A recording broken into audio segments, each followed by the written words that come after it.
Alright, if you don't know anything about me, I'm a super nerd when it comes to books. This book is 100 years old, and I know it is because every time I open it, dust gets my face, the allergies killed me.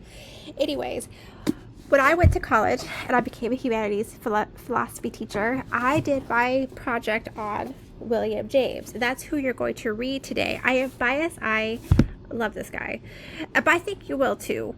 So basically what he did was he was this dude who was, I'm going to sum this up. He was kind of rowdy in his younger days. He went down to South America and he explored. He got to some controversy down there. He got to some controversy up here in the States. But at the end of the day, what he was searching for was religious experience. What does it mean to have a religious experience? And he wrote a book, and this is the PDF I have linked for you. It is called The Varieties of Religious Experience. And you don't have to read this entire thing because it's pretty intense. I had to read it and it took me about a week to read it. So you don't have to do that. But what you're looking at this, the sick soul. I just love it. Anyways, the divided self. Oh, I bring it back memories. Half of these memories are PTSD.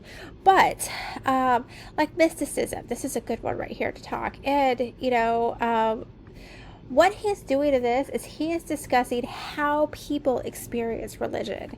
Some of people, it's neurological. It's just built into their DNA. It could be hallucinatory. It could be a disease. It could not be. He explores that here. Here he talks about the reality of the odd seed, the stuff that's divine to us, the spiritual nature that is just not part of the natural world. And so each one of these is him exploring an aspect of the religious experience. So just browse through those so you can get an understanding of what he's talking about. So then you're going to go to this website as well. This website here, I tried to find extreme versions of religious experience because he's pretty tame right here. So I wanted to go to the polar opposite side.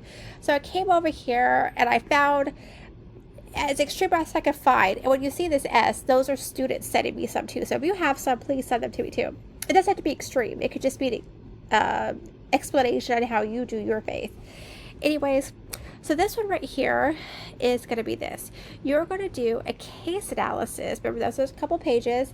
And you are going to discuss how these are alike, how these faiths are similar, how they're not similar, how everyone's kind of experiencing the same sick soul, even though they're from different faiths, or how they're experiencing the odd seed reality around them, even though they're from different faiths. So this one's a little more time inducive. You're kind of going into it like a detective. You're lucky, okay, I'm going to study prayer.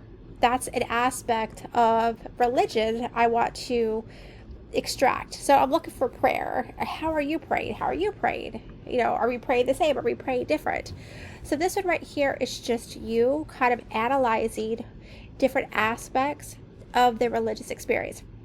If you need a little more clarity on what you're supposed to do, please send me a message. But basically, at the bottom line, you're going to find out how these religions are alike. How are they different? What are they practicing? What is the religious experience? And you're going to use these two as kind of a guiding force. And of course, as always, you're free to go off into other directions or get other sources. All of my material for you is always a base. You are more than welcome to bring in different source material to elevate your work and educate us.